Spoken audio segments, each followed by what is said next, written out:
ये 5 चीजें परफेक्ट होनी चाहिए, उसके बाद जा करके एक महकता हुआ गुलाब आपके सामने है, एक महकता हुआ मोगरा आपके सामने है, एक महकती हुई चमेली आपके सामने है, अलग अलग फूल आपके सामने तैयार होकर के आते हैं। अब इस पूरे एग्रीकल्चर को आला हजरत लेते हैं और कहते हैं मेरे गौसे आजम अगर बागे विलायत के महकते हुए फूल हैं तो फिर जो है प्लांट भी होना चाहिए, उसके अंदर बीज भी होना चाहिए, उसका पौधा भी होना चाहिए, रंगत भी होनी चाहिए, खुशबू भी होनी चाहिए। कहा हाँ हाँ, ये अगर बागे विलायत के महकते हुए फूल हैं, इनकी जमीन भी है, इनके फूल भी है, इनमें खुशबू भी है, उनमें रंगत भी है, उनमें चमक भी है, उनमें महकना भी है। कहा ये है कैसे?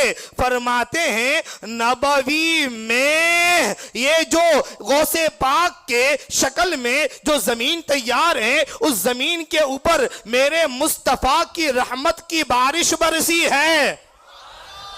ये कहीं और से दुनियावी बारिश नहीं है, मुस्तफा के गुंबदे खजरा से निकल करके वो रूहानी बारिश जो महक रही है और जो रूहानी मह बरस रहा है, वो बगदाद के अब्दुल कादिर जीलानी के ऊपर जो है कहीं और का मह नहीं है, मेरे मुस्तफा के रहमत की बारिश गौसे पाक पर हुई है। फरमाते हैं नबवी में। और फिर फसल कैसी तैयार हुई? कहा अलवी फसल।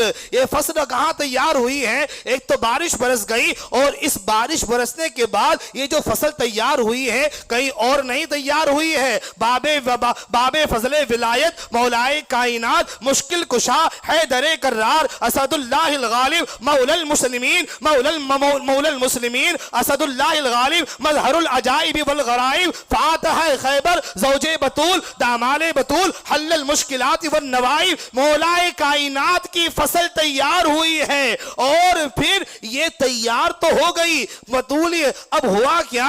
कहते हैं नबवी में अलवी फसल। अब ये गुलशन लहलहा रहा है। कहा ये फसल भी तैयार हो गई और फसल तैयार होने के बाद गुलशन तैयार हो गया है। उसी गुलशन को फातिमा ज़हरा के नाम से जाना जाता है। और हाँ, ये जब तीनों चीजें कंप्लीट हुई, अब क्या हुआ? कहा फूल चमक करके खिल करके आ गया। कहते हैं हसनी फूल है, ये तुम्हारे फूल है, जो मोगरा है, जो गुलाब है, जो चमेली है, ये तुम्हारे फूल है। मदीने के फूल ऐसे नहीं हुआ करते हैं। हाँ हाँ, ये बगदाद का फूल है लेकिन हसन की शक्ल में जाहिर हो रहा है। और इसमें खुशबू कहां से आई है, इसमें रंगत कहां से आई है? तो फरमाते हैं हसनी फूल हुसैनी है महकना तेरा। ये फूल कहीं और से नहीं है बल्कि ये फूल तैयार, इसमें जो खुशबू आई है, इसमें जो रंगत आई है, करबला मोहल्ला से चलकर बगदाद मोहल्ला तक पहुंची है। पता चला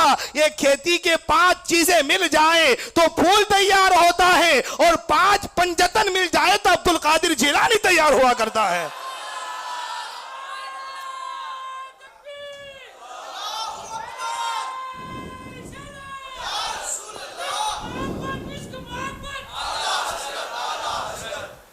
अल्लाहु अकबर।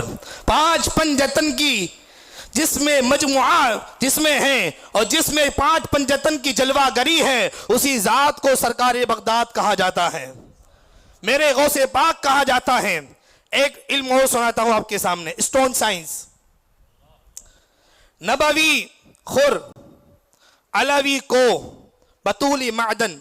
खुर कहते हैं सूरज को, ये शॉर्ट फॉर्म है खुर्शीद का। अरबी में, फारसी के अंदर खुर्शीद सूरज को कहते हैं, उसकी शॉर्ट फॉर्म है खुर। नबवी खुर। आपको जो है मेरी बात तवज्जो से सुनेंगे तो कंटारा महसूस नहीं होगा इंशाअल्लाह ताला। नबवी खुर अलवी को कहते हैं पहाड़ को। नबवी खुर अलवी को बतूली मादन। और पहाड़ों में जो खाने होती है ना, उसे कहते हैं मादन। फिर कहते हैं मेरे गौसे पाक चमने विलायत के चमकते हुए बागे विलायत के चमकते हुए सूरज है। आसमान विलायत के चमकते हुए सूरज का नाम अब्दुल कादिर जिलानी है। वो हीरा, वो विलायत का हीरा है। मेरे गौस पाक को अगर हम कहते हैं कि आसमान विलायत के सूरज हैं, उनके अंदर विलायत का हीरा अगर गौस पाक है, तो आला हजरत ने उस पर एक तबसरा करते हुए फरमाया, हीरा जो तैयार होता है ना, स्टोन जो तैयार होता है, उसके लिए कई सारी चीजें रिक्वायरमेंट होती है। पहली चीज, हीरा जो तैयार होता है, हर हीरा हर जगह तैयार नहीं होता, पहली बात। दूसरी चीज ये है, एक जो स्टोन होता है उसकी एक प्रोसेस होती है तैयार होने की, हर जगह नहीं पाया जाता। हर स्टोन की अलग अलग खानें होती है जहां से वो पाया जाता है। मेरे गौसे पाक आसमाने विलायत के लाले बदख्शां हैं। लाल तमाम पत्थरों में कीमती पत्थर है, लाल तमाम पत्थरों में कीमती पत्थर है, उससे कीमती कोई पत्थर नहीं है। सबसे कीमती पत्थर लाल माना जाता है कि जो बादशाहों के सरों की जीनत बनता है। यह तैयार कैसे होता है इसको समझिए खाली आप। बारिश जब पड़ती है तो बारिश के स्पेशली कुछ कतरात अल्लाह उसमें अपने हुक्म से तासीर पैदा करता है, और वो कतरे कुछ खास पहाड़ों में पाए जाते हैं। यमन के कुछ खास पहाड़ जिसे मुल्क यमन के बदख्शां के पहाड़ कहे जाते हैं। लाले यमानी जो है ये वहीं पाया जाता है। लाले बदख्शानी, लाले यमानी वहीं पाया, स्पेशली वहीं पाया जाता है ये यमन के इलाकों के अंदर। वो तैयार कैसे होता है, पानी जमा हो करके जमा रहता है, धीरे धीरे धीरे उसके ऊपर सूरज की किरणें पड़ती हैं। सूरज की किरणें पड़ते पड़ते उसके अंदर धीरे धीरे वही बारिश जो है पत्थर की शक्ल इख्तियार करके उसमें रंगत पैदा होने लगती है, और कई बरसों के बाद उसके ऊपर जो है फिर जंग चढ़ जाता है, और फिर उसे जौहरी जो माहिर होता है स्टोन साइंस का जो माहिर होता है पत्थरों की दुनिया का, वो ऐसी खुदाने तलाश करता है, ऐसी खाने तलाश करता है, और फिर मेहनत के बाद, बड़ी काविश के बाद वहां पहुंच करके अपने इल्म से वो पत्थर की खाने तलाश करता है, और उस खान को तलाश करके उसके अंदर से फिर वो लाल तलाश करता है। लाल तलाश करके फिर वो उसे काट करके अपने पास लाता है, और ला करके फिर उसे बड़ी मेहनत जां फशानी के साथ उसमें से तमाम जंग खत्म करता है। उसके अंदर धीरे धीरे धीरे पानी के जरिए से, मेहनत के जरिए से उसमें रंगत पैदा करता है, और फिर एक वक्त वो आता है कि कई मेहनत के बाद वो लाले बदख्शानी तैयार हो करके उसमें से ऐसी रोशनी निकलती है कि अगर पूरे कमरे के अंदर भी अंधेरे कमरे में लाल को रख दिया जाए, उसकी चमक से उसकी जो रोशनी है पूरा अंधेरा कमरा रोशन नजर आता है। कभी बादशाहों के सरों की जीनत बनता है, कभी कमरे को रोशन करता है। अब अगर जो है मेरे गौसे पाक बागे आसमाने विलायत के लाले बदख्शानी है, अगर गौसे पाक ये हीरा है, ये लाल है, विलायत के लाल है, लाले विलायत है, तो फिर मानना पड़ेगा ये लाल तैयार कहां हुआ है, कौन सी खान थी जहां ये तैयार हुआ है, कौन सी बारिश थी जिससे ये तैयार हुआ है, बारिश कौन सी थी जिससे तैयार हुआ, खान कौन सी थी जिससे वो तैयार हुआ, जौहरी कौन था जिसने उसे निकाला, और निकाल करके फिर उसे खुरेदा किसने है। अब ये खुरेद तो गया, अब उसको नाम क्या दिया जाएगा। तुम्हारी दुनिया के पत्थर है, कोई जबरदस्त है, कोई जो है वो कोई लाल है, अलग अलग फिरोजा है, अलग अलग नाम है, इस पत्थर को क्या नाम दिया जाए। आला हजरत पूछ कहते हैं ये कोई आम पत्थर नहीं है जो तुम समझते हो, पत्थरों की भी बहुत सारी अकसाम हैं। और पत्थरों की तकरीबन एक बात ज़िमनन आगे से सब अर्ज कर दूं मैं, इमाम फखरुद्दीन राजी ने तफसीर कबीर में फरमाया पत्थरों की तकरीबन 8 किस्में हैं। कितनी किस्में हैं? 8 किस्मों के पत्थर कुरान ने जिक्र किए हैं। और एक अकीदा ज़हन में रखिएगा, किसी पत्थर में या किसी जगह में बजाते खुद कोई तासीर नहीं है। हम सुन्नियों का यह अकीदा है, किसी पत्थर खा वो मज़ार हो, खा वो किसी का आस्ताना हो, कहीं पर कोई तासीर नहीं है बजाते खुद अपनी तरफ से।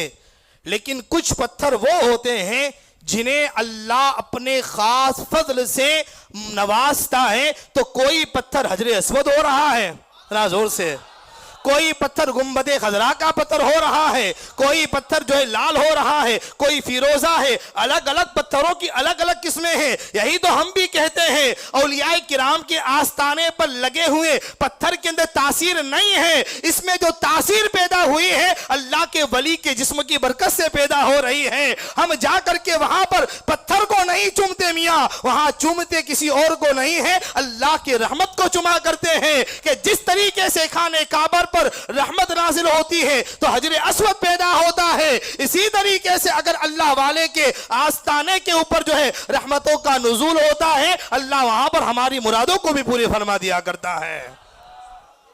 पत्थरों में तासीर नहीं, लेकिन अब यह पत्थर तो हुआ, अब आला हजरत ने इस पूरे इल्म को, स्टोन साइंस को फिट किया गौस पाक के ऊपर।